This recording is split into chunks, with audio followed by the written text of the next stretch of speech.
Hello, everybody. Good evening, good afternoon, good morning, whoever is watching this third episode of KAFI with Karan. So, I am so much delighted and excited to invite one more great personality today. And he is the past chairman of the SIRC branch of Mangalore, ICAI, CA Gautam Nayak, sir. So nice to meet you, sir. Fantastic. It's a pleasure to have you on my show, KAFI with Karan. It's a pleasure to be on your show, Karan. Thank you. Thank you so much, sir. Nice to meet you. And let me introduce sir properly that he is also a practicing chartered accountant. Nowadays, it is hard to find people into practice, into CA practice. You don't get people so easily, but sir is doing his practice from almost 10 plus years. Sir, which year you started your practice, sir? So I completed my chartered accountancy in the November 2012 attempt. Okay. And the results came out in the month of January 2013. And to be very precise, I started practicing from April 2013. April 2013. Oh my God. So, sir is almost practicing from more than 10 years, approximately 12 years, sir, if I'm not wrong. So, 12 years, sir is into practice and sir specializes into taxation, direct taxation, consultation, and GST matters. Yes. So now question is that how can somebody be so inclined towards practice? Okay, in this field of chartered accountancy, when so many reforms are coming up and artificial intelligence has come up, and the freshly qualified chartered accountants, they are very apprehensive.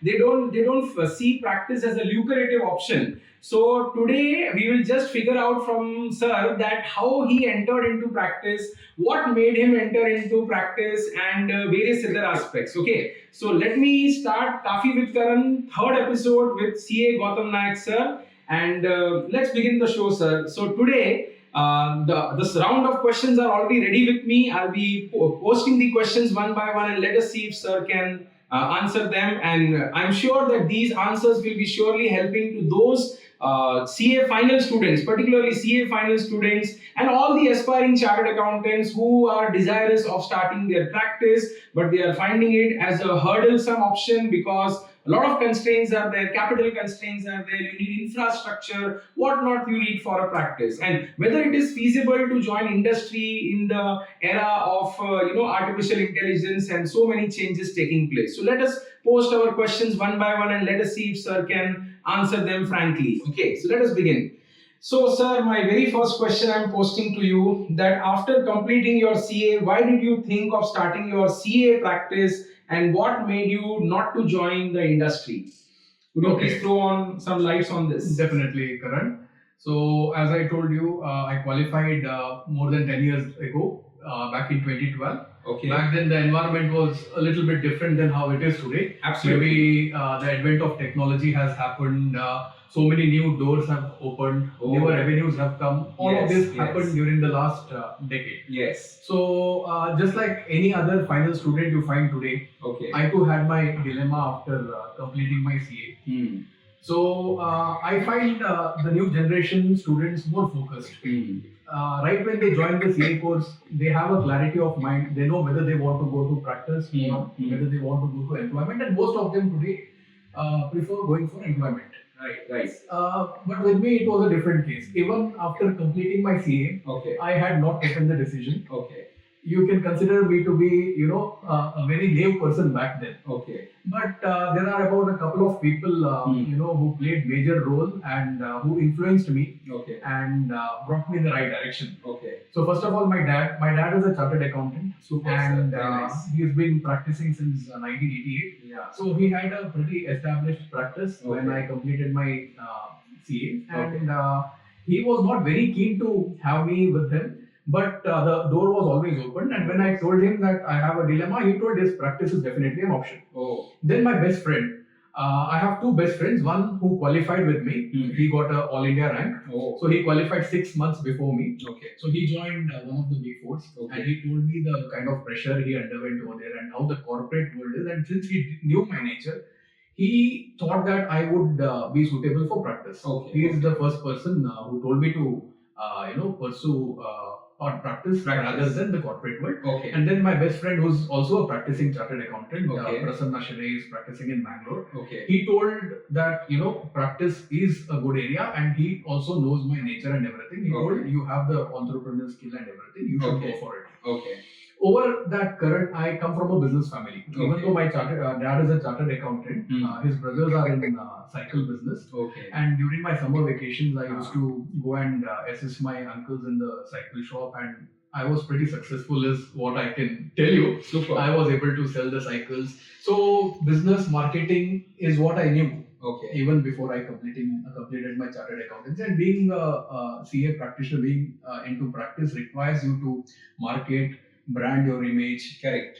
And of course, have a proper insight into all the areas. Yes. And if you deliver right on time, give the best of services, you'll definitely be successful. Super. So considering all of this, I then took a decision that I would start practicing. And in the month of April 2013, I was blessed to open my office. Excellent. Very nice. So basically what sir has to say, that he already had an established practice of his father. And apart from that, he had entrepreneurial skills. So, sir, I just want to counter you here that how do you recognize that you have entrepreneurial skills? Depends on a number of factors. For me, interacting with people is very easy. Okay. So, let us suppose I don't know you, Karan. Yeah. I don't mind coming up and shaking your hands and introducing myself and asking more about it. I'm always keen to know everybody's story. So what we learn from this is that you should be always an extrovert. You should always try to interact with people, which I think nowadays, sir, many students they find they are very introverts. Like they will just confine to themselves. They will live in isolation. So that's not right. You should talk to people. You should interact with people. Very good quality. What sir has pointed out. Very nice, sir. So excellent. So sir has entrepreneurial skills. He is open to talk to everybody. He is ready to build relations with people, and that's what matters in CA practice. Okay, because sir, our community is very small, and if we just see CA, CS, and CMA, hardly not even 10 lakh numbers will come up, sir. So fantastic, sir. Of course, Karan, we also have the institute's GMCS. Yes, GMCS, correct. So GMCS helped me, gain this soft skill. Okay. About how you present yourself, going in the forefront. Okay. And the major contribution, of course, in my 12 years of practice, the first 6 years was outside the managing committee of the Mangalore branch. Okay. 2019 is the year in which I joined the committee. Once I joined the committee, my entire paradigm, it changed. Okay. I changed looking at things. I got opportunity to interact with so many business leaders. Correct. Tall leaders of our profession who nice. have specialized in income tax, GST, how they practice.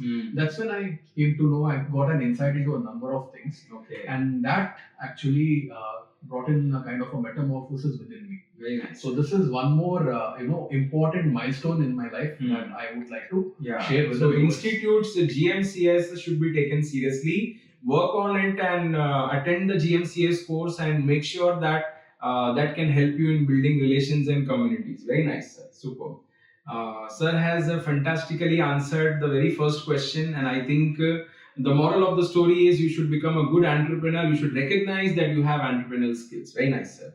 So, second question that many students come and ask me during the lecture, that especially CA final students, that sir, now we are almost at the verge of completing our final CA. So after we complete final CA, if we want to practice, then how to get the client base, how to build a client base? That's a big challenging thing for most of the students. So would you like to throw some light on that, sir? Definitely, Karan. So for a practice to thrive, there should definitely be a big database of clients. Okay. Without clients, it's impossible for us to practice. Correct. So to start with, the ICAI doesn't allow us to market and advertise our firms just like any other product out there. Yes. So that being the case, word of mouth marketing, technology, these are some of the aspects through which we will have to market ourselves. Correct. As far as my firm is concerned, I can consider myself lucky and blessed in this regard. Okay. To give you a small anecdote, back when I started practicing, service tax was a new area. Okay. So service tax was there in existence since ages even back then, but negative list was introduced, and many senior chartered accountants were finding it difficult to understand the law. Okay, service tax. Okay. Service tax. Negative list in particular. Negative list in particular. Okay. So once the negative list concept was introduced, every service that was being rendered was taxable under the service tax. Correct. And there was this abatement scheme, reverse charge mechanism. These were actually not that complicated, but since people were used to the age-old traditional way of practicing, they found it a little bit difficult to out of the box. Yes. Yeah. So our generation was lucky in that regard as far as service tax is concerned, and I took this as an opportunity. The clients to whom we were catering, as far as audit service is concerned, were going to some other consultants for getting their services done as far as service tax is concerned. Okay. So my dad told that my son has started practicing with me. Even though I practice with my dad, we have our own independent firms. Okay. So it's not like my dad was always there behind me. I had to be on my own. Okay. Because the areas that I was practicing, he never was interested in practicing. Correct. Okay. So that being the case, these opportunities I grabbed, and there were clients who wanted consultancy, who had big notices served by the department, and I was blessed and lucky to get them out of this. Legally. Correct. I gave them the right consultation. I went represented before the department. Got the ruling in their favor. Okay. All this helped me, gain a small name. Okay. So client acquisition actually was at a very slow pace initially. As I told you, out of the 12 years of my practice, the first 6 years was without the committee. Once I joined the committee, I was in the forefront. Okay. So I was given the limelight. Several community members came to know that yes, there is a CA called Gautam Nayak who's practicing, who knows service tax.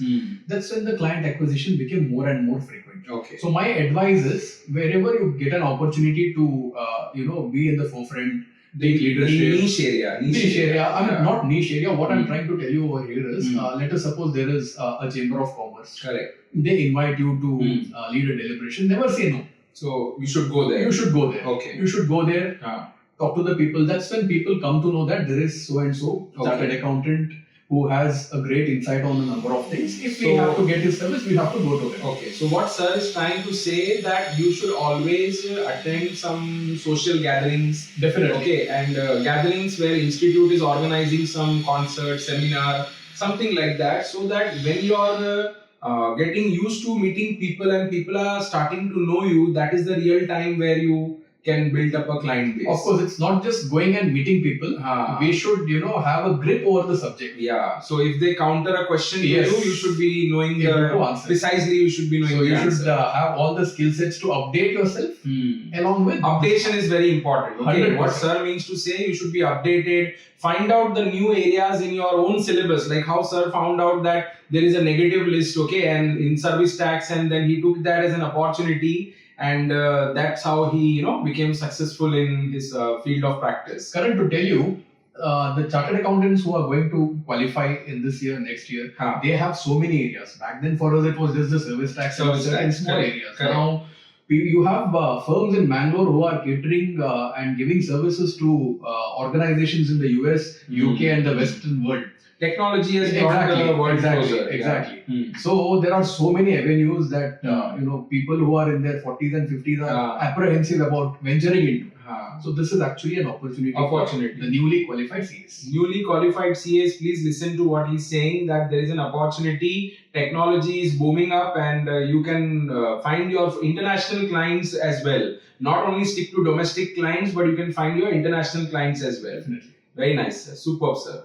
So we are really liking the way you are, answering these questions, and it is not so easy to, because it's like if you ask Bawarchi that how do you make this food so delicious and so tasty, he'll never tell you the secret. Same way, if you ask a CA that how do you develop client base, but sir has generously answered this question, how he became successful in this field of practice. Very nice, sir. Good to hear that.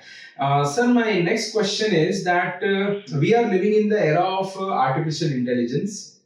Continuously there are artificial intelligence and robotics coming up, and a lot of laws are coming up, a lot of reforms are coming up. Government is bringing a lot of laws and regulations. So we just want your advice that what advice do you give to the budding entrepreneurs who are aspiring to become CA as well as CS both? Okay, since I cater both the communities on a real-time basis, I just want to understand that how do these aspiring entrepreneurs handle this era of artificial intelligence? They are finding, they are saying that, sir, tomorrow if AI will come, will we be able to even do audits of companies, or will it be done by some AI tool? So please throw some light on that. See, it's pretty natural that whenever a new technology comes, there would be apprehension within the community. Correct. So people are not ready for change. But I don't believe in that. See, for example, artificial intelligence. Artificial intelligence is such a beautiful thing. Correct. Now, all of my associates in the office use artificial intelligence. Okay. Let us suppose one of our client gets a notice. How to answer the notice? Our associates use ChatGPT. So ChatGPT is being used by the associates sitting in the office itself. Over and above that, I should thank the ICAI for having come up with the CA GPT. So what happens in CA GPT? All the ICAI publications is a database. So mostly the answer that you get out of CA GPT will never go wrong. Nevertheless, I ask everybody to again verify your answer before you make a submission, because we have seen a couple of cases wherein I'll again share a small anecdote. The other day we were trying to answer one of the notices that our client was served with, and we put the question with ChatGPT, and ChatGPT very nicely gave an answer. Correct. It went to the extent of quoting a couple of case laws. Later, just before we did the submission, we thought we have to, after all, understand what the case law says, right? How the interpretation is done and everything. Yeah. When we typed it, there was no such case law in existence. Okay. So you can be fooled by the AI also.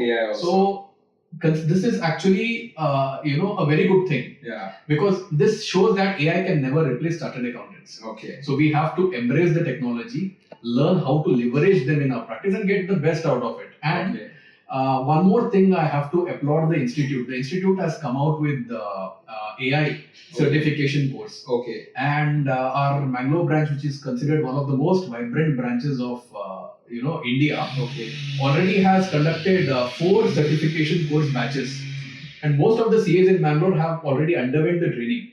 Now I'm pretty sure that every practitioner in Mangalore knows how to use the AI and will not be hoodwinked by the system. Yes, sir. But sir, when it can be done in Mangalore, why not in other cities of India? Definitely, I urge every branch of the institute to knock the doors of the AI committee and have a certification course at their branch, so that maximum people can benefit out of it. Okay. So what sir is saying that you must do these type of courses which are organized by the ICAI. AI certification courses, yes. And he himself is asking his associates in his office to use ChatGPT. Although ChatGPT cannot be a complete replacement of human thinking, but to a greater extent, ChatGPT can be useful for sending deliverables to the clients. Wherever you have repetitive kind of tasks, don't waste your time. You can focus on areas where your skill set is required. Yes. Let the ChatGPT take care of it. That is what I would like to. Yeah. So ChatGPT will take care of the remaining things. You focus on your skills. Okay. So even if AI has come, there is nothing to worry about it. In fact, AI can be always used as a supplementary tool. Exactly. Yeah. That is what we have understood, sir. So fantastic. And AI, don't get scared of AI. Don't get scared of any reforms. Just try to be updated. If you are updated in this field, nothing can keep you behind. Yes, sir. Very nice. So next question which I want to ask you, that nowadays, sir, even if CAs are going into industry, CA CS, they are going into industry. They are, they are not ready to work there for a long period of time. Eventually, they will shift into their family business, or they might try to come back into practice, or they may start their own practice, okay? Or they may start some company, they will create some startup.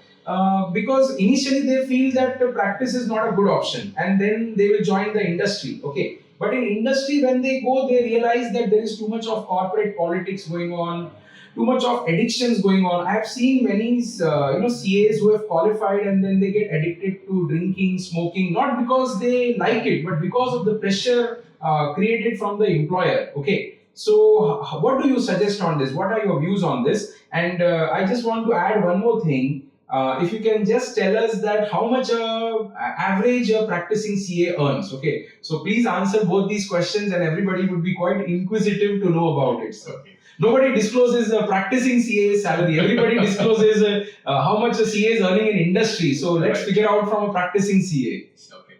So coming to your first part of the question about corporate world and practice. So I agree with you. When it comes to corporate world, one bad thing or a disadvantage that I can say is you will be in one particular area. Correct. So let's say you join one of the big fours. Maybe you're put in direct tax department. Correct. You'll be only practicing direct tax and maybe litigation over there. Yes, yes. So I have a friend of mine who's in one of the big four since more than a decade now. Okay. I'm sure he doesn't know the basic exemption limit. Okay. Because he's in the indirect taxes department. Correct, correct. So he will be so much restricted to that department that he will not have any insight about any other thing. So this might be the fact that he must have forgotten his Ind AS also completely. Accounting standards also. He will not be practicing it, right? Yes, yes. So that being the case, that is how it is going to be. Yeah. Coming to culture about drinking, smoking, I think it's personal. Yeah. Definitely when you are in an environment where you are continuously stressed, you have to put in 16, 17 hours every day. And when your entire team ends up in one of the pubs, in the Friday night, definitely you will be encouraged to do that. So one of the reasons why I didn't join corporate world is I come from a pretty orthodox family, and my mother didn't want me to start drinking. That's a good thing, sir. Or smoking. Yeah. And she was pretty sure that I get influenced by the environment. Yeah. She was pretty sure that if I ended up in one of the big fours, I would be ending up in the pubs. Yes. This is one reason that she was very keen when I told her about my decision of starting practice. Yeah. Having said this, it's not compulsory that every person who ends up in the corporate would start drinking and smoking. It's pretty personal. Yeah. But the stress that these people undergo is definitely more than what we practitioners undergo on regular basis. Okay. We can have a nice work-life balance. Yeah, work-life balance. After all, we are the owners of our own enterprise, yeah. And we can spend time with family. Yes, yes. We can go around, but their corporate world, you will always have a boss over you. Yes. Who will tell you to do certain things and tell you not to do certain things. Correct. So that is one turn off that we have in the corporate world, which people may not like. Yes. But in my case, I like to be my own boss. Yes. So I can, whenever I feel like I want to spend time with family, I can do that. Yes. Take a break of 3 to 4 days from my office, visit places, go on a vacation. Okay. So considering all that, I feel practice is better. So for work-life balance also, sir is personally advising that you should do practice, because practice is something which can give you time for your family. You can spend the weekend with your family. Right. At the same time, you can be in your office throughout the week. It's a pretty good option, So don't find practice as a not so lucrative option. CA CS practice, it's booming. And sir, I'm still sticking up to the monetary aspect of practice. Okay, before we come to monetary aspect, you told about people joining the corporate world in the initial years and then coming back to practice. Yes. This is nothing but grass is greener on the other side. Grass is greener on the other side. They think that the people who are into practice are having a great life. Initially, we had to struggle. We needed a lot of patience. Correct. I told you, first 6 years, acquiring client was not that easy. Now that by God's grace, a brand is created, people are knocking our doors and coming in as clients. But there is a gestation period in every business. Exactly. So people should not lose the patiences. Yeah. Don't lose patience. Don't lose patience. That's very important. That's the key. Exactly. Now coming back to your earning. So it depends on several factors. Yeah. The city where you're practicing. You can't compare a practitioner's income from Mangalore and that with what he earns in Bangalore. Okay. Even if you consider, Mangalore, we have smaller towns in and around Bangalore. Like we have Kasaragod. Okay. We have Udupi. We have Puttur. Okay. Maybe CA people practicing in those areas may not earn what a CA earns in Mangalore. Okay. So this is one of the factors. Yes. Then it also depends on the area of your practice. Yes. If you have specialized yourself, Hmm. like if you have become a super specialist, maybe in real estate taxation, Okay. maybe in GST, maybe if you start practicing GST litigation, Okay. your income is definitely going to be much higher. Yeah. So monetarily, if a person has been in practice for let's say 5 years, Yeah. his income should be somewhere between 15 lakhs to 25 lakhs 15 lakhs to 25 lakhs. per annum. Okay. And you can have a very nice peaceful life in Mangalore Yeah. with that kind of income. Yeah, a decent income, Definitely, a it is a decent decent work-life balance, a decent family background. What else you need for living a peaceful life? Very nice. Definitely. So 15 to 25 lakhs is an average income for a practicing CA, and that is how CAs are doing. So, sir, it is a pleasure to ask you all these questions, and I'm sure with the help of your questions, all the advanced level doubts, post CA qualification, CA CS qualification, all the doubts might be getting cleared. And I do hope that definitely, because it is so difficult for a student who is just 21, 22 years old and decide whether to go into the practicing profession or not. So, sir, it is a pleasure once again to have you on KAFI with Karan, episode number 3, and you are one of our initial guests. And thank you so much for spending your time with us, and nice talking to you, sir. Thank you so much. Thank you. Thank you so much. Thank you.